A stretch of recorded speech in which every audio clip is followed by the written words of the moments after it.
Hello friends, welcome to NCERT by Ansh. I am S Diwakar Singh. हम लोग इस सेशन में देखेंगे कन्वर्स ऑफ बीपीटी थ्योरम। कैसे हम लोग इसको प्रूव करते हैं ये हम लोग देखेंगे। ठीक, अभी तक हम लोगों ने अपने पिछले सेशंस में क्या देखा है, बीपीटी थ्योरम। बीपीटी थ्योरम कैसे हम लोगों ने प्रूव की थी, फुल प्रूफ था उसका।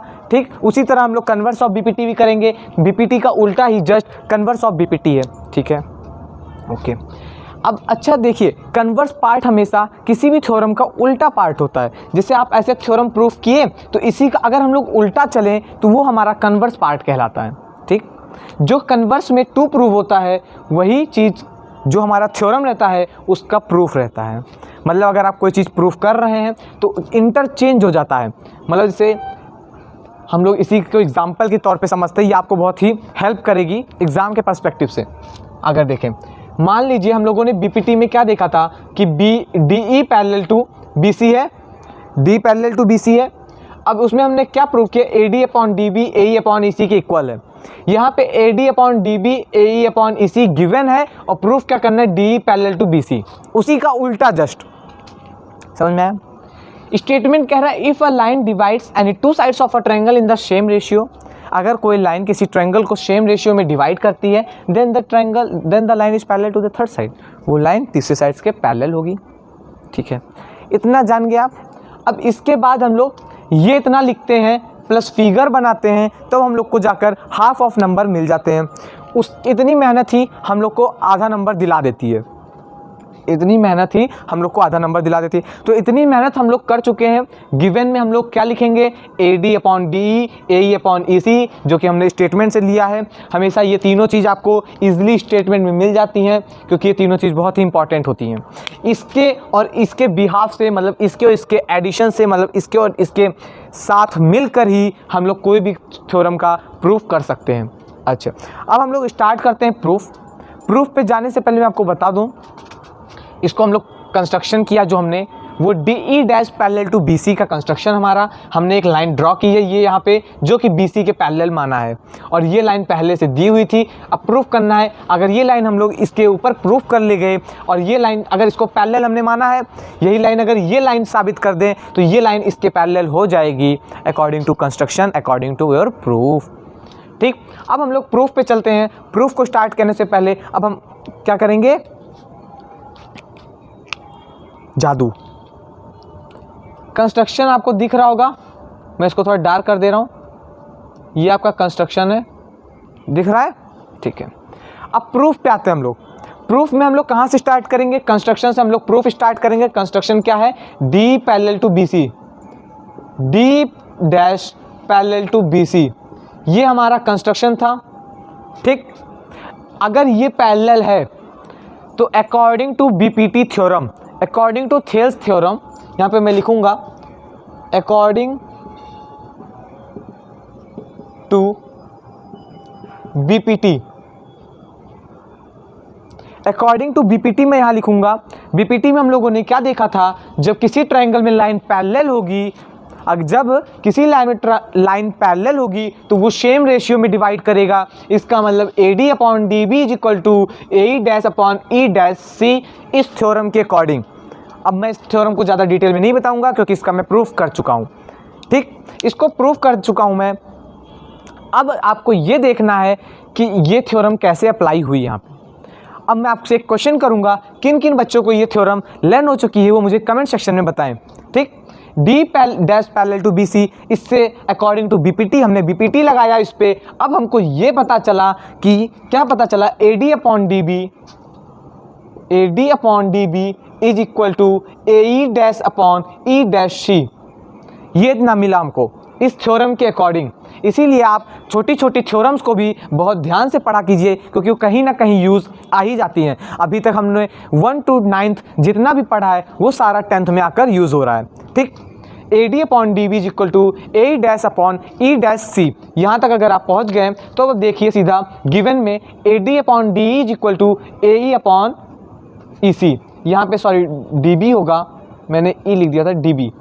ठीक, अब आप देख रहे होंगे कि AD upon DB is equal two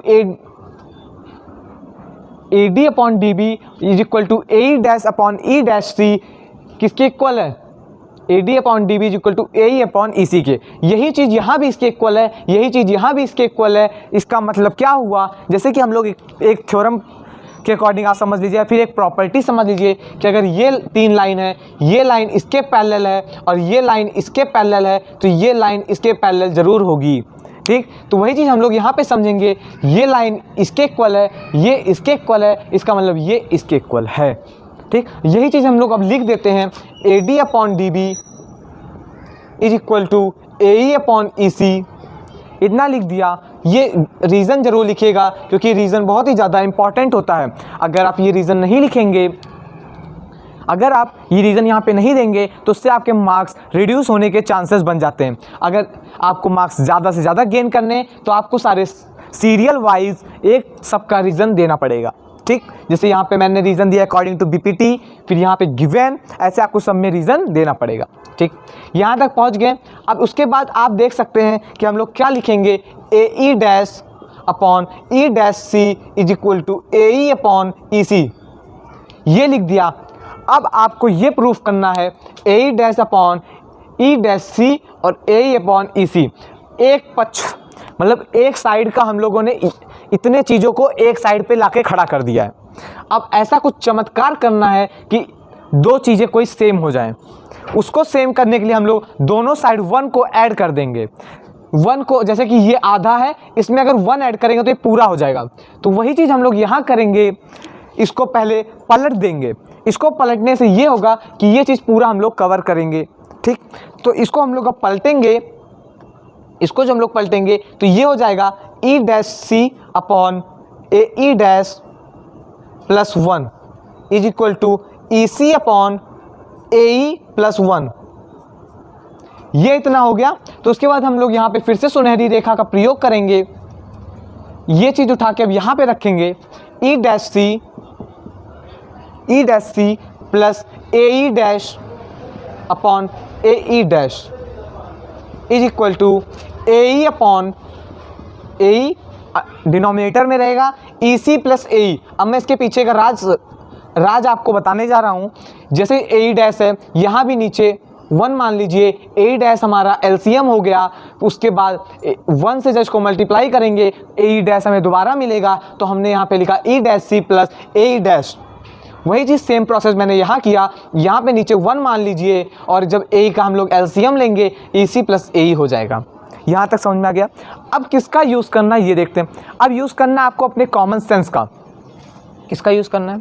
common sense का। अब कोई ऐसी चीज़ तो है नहीं कि उसको निकाले और डिक्शनरी की तरह खोल के देखने लगे कि कैसे यूज़ करें, कैसे यूज़ करें। इसको यूज़ करने के लिए आपको सोचना पड़ेगा। ये आपकी थिंकिंग पावर पे डिसाइड करता है, मतलब थिंकिंग पावर आपका ये डिसाइड करता है कि आप कितना ज़्यादा कॉमन सेंस लगा सकते हो। तो कोई चीज़ आपको यहाँ पे बार बार रटने से नहीं आएगी, ना कोई चीज़ आपको बार बार थिंकिंग में मदद करेगी। ये आपकी एक एबिलिटी होनी चाहिए, आपके अंदर एक इसकी पावर होनी चाहिए कि आप किसी भी चीज़ को कितनी दूर तक सोच सकते हो। ठीक, ओके। अब देखिए E dash C plus AE dash को हम लोग क्या लिख सकते हैं? E dash C plus AE dash को हम लोग AC लिख सकते हैं। इन दो, इसका सम है ये प्लस ये। ठीक, तो लिख दीजिए AC upon AE dash, AC upon AE dash is equal to EC plus AE को क्या लिख सकते हो? EC प्लस AE को हम लोग लिख सकते हैं AC अपॉन AE। अब यहाँ पे हम लोग दोनों AC को काट देंगे। ये कोई घर वाला AC नहीं है, ये यहाँ पे 2 लाइनें हैं AC, इन दोनों को हम लोग ऐसे ऐसे काट देंगे। तो यहाँ पे हमको क्या मिलेगा? AE dash is equal to AE। यहाँ तक आपको मिल गया है AE डैश अपॉन AE। ये लाइन आपके लिए बहुत ही इंपॉर्टेंट लाइन है। ऐसा क्यों? इस लाइन में कोई गोल्ड या सिल्वर की प्लेटिंग हुई है? नहीं, ऐसा नहीं। यहाँ पे क्या हुआ है कि ये लाइन इसलिए आपके लिए इंपॉर्टेंट है क्योंकि यही आपका प्रूफ तक ले जाने का एक शॉर्टेस्ट रास्ता है, मतलब छोटा रास्ता है। कैसे? AE dash is equal to AE। यहाँ से आपको क्या पता चलता है? ये लाइन जो है, ये एक दूसरे पे क्या है? कोलैप्स हैं, कोइंसाइड है, एक दूसरे के ऊपर हैं। इससे हमको ये पता चला कि जो DE डैश लाइन है, DE dash line, DE dash coincide on DE। जो DE डैश लाइन है, ये चीज़ ये इसी के ऊपर कोलैप्स है, मतलब कोइंसाइड है, मतलब यही लाइन ये लाइन है। तो इससे हमें क्या पता चला कि जो DE है वो किसके पैरेलल है? BC के पैरेलल है, हेंस प्रूव्ड। यहाँ पे हमारी इस थ्योरम का समापन होता है। अब हम लोग नेक्स्ट थ्योरम में मिलते हैं। Thank you.